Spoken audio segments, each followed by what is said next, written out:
Okay, so Mahlaqa, do you remember the exact moment that you had this idea to start AimFit? I remember this one time, so I was at university and I took up rowing as a sport. And my friend and I, we were late for a rowing session. And she, being like, she was from the UK, Gori, fit, she said, hey, we need to run to, we have to start running because we're going to be late. And I looked at her and I said, are you joking? You're going to make me run to a training session. Main to nahi kar rahi. And she said, no, we have to. I'd just taken the sport up and I basically wasn't able to run. She then asked me to give my backpack to her, and it was one of the most embarrassing moments of my life. So I went to Oxford, I did my engineering there. And, that moment I thought, well, I'm up to par in everywhere else. Like, my grades are great, I'm in this university. This is not going to float. And that actually personally started my, journey towards wellness. And I think that was a pivotal moment. AimFit wasn't conceived in that moment, but I think that moment changed me. And that moment brought AimFit to Pakistan. And do you see that there are a lot of people who are interested in wanting to be fit and well, or they're not really bothered? Oh, I think people are desperate. If somebody, who would want in this room a wand that could just make them fit, with a swish?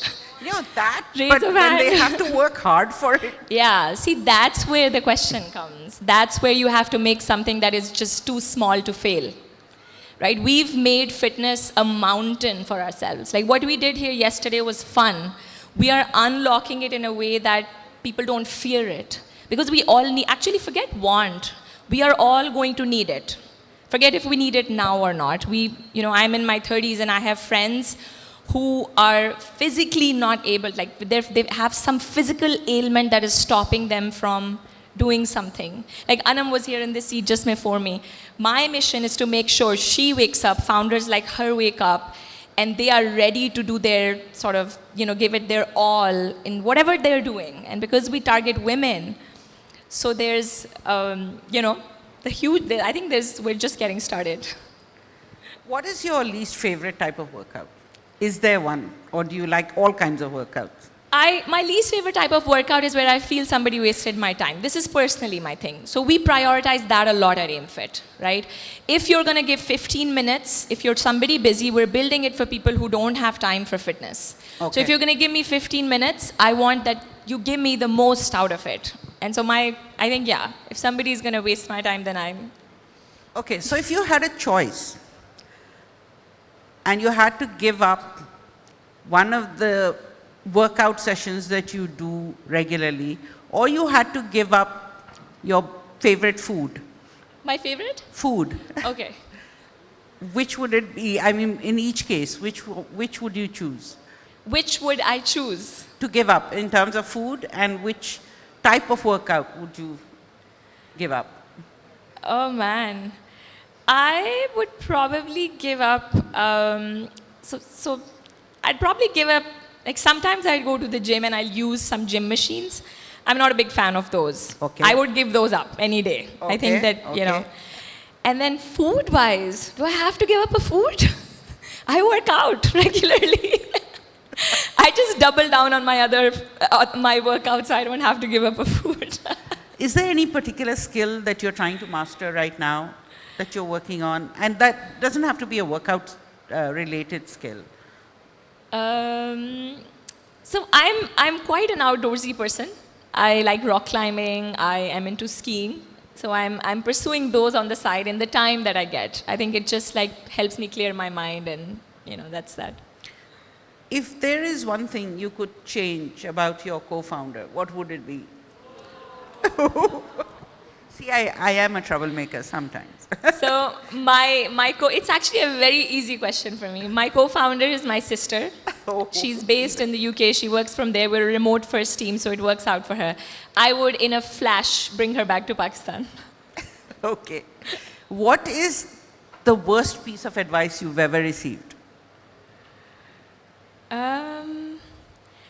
Worst piece of advice. I have any advice that I have been given that was really bad, I just I've left it behind. But I think, can I share a good piece of advice that I've been given? Okay, go ahead. So I think a really good piece of advice I was given was from the Atoms founders. They were at AimFit, and when they saw like the community that we had built and what people had to say, a really good piece of advice is just stay authentic. You're going to find a lot of people, including investors, including like pressure to change what you're doing, but it's going to be super important to stay authentic to what you're doing. And I think just being in love with the problem you're solving, and actually not in love with the solution you're building, because you can change the solution if it doesn't work. I think that was really good advice. Well, Sidra and Vakas are super smart kids. Super smart. Yeah. Okay, last question. What has been the biggest challenge that you have had to face as a female founder, co-founder? Or has there been no challenge that you think was that big? I think not specifically as a female founder, because I think that we are in the FemTech space. I think that space is has its own challenges, but we're also in the FemTech health and wellness space. Like there's a lot of challenges in that space. I think one opportunity, so challenge is like an opportunity that needs to be unlocked, right? So one big thing that I just want for us to sort of even super, like get to it at a super speed is where everybody in our country starts to really take ownership of their own health, starts to we're one of the youngest countries in the world, like youngest population, but we're a young aging population, right? AimFit has over 200,000 women on our app between 20 and 30 years of age, 80% of whom report a problem. A backache, a knee pain. So that's huge for me. 80% of women in their 20s with a problem.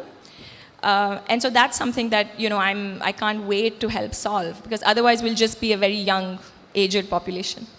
So because you're an app, are you restricted by the boundaries of Pakistan, or do you have users outside Pakistan? Absolutely. We're actually a platform. So we are on web, we are on app, we are in person, we have community centers, and we actually have women from over 30 countries. So we have women in US, Sweden, Germany, who choose to pick AimFit over their local Western app because they relate more to the community, the content is more localized.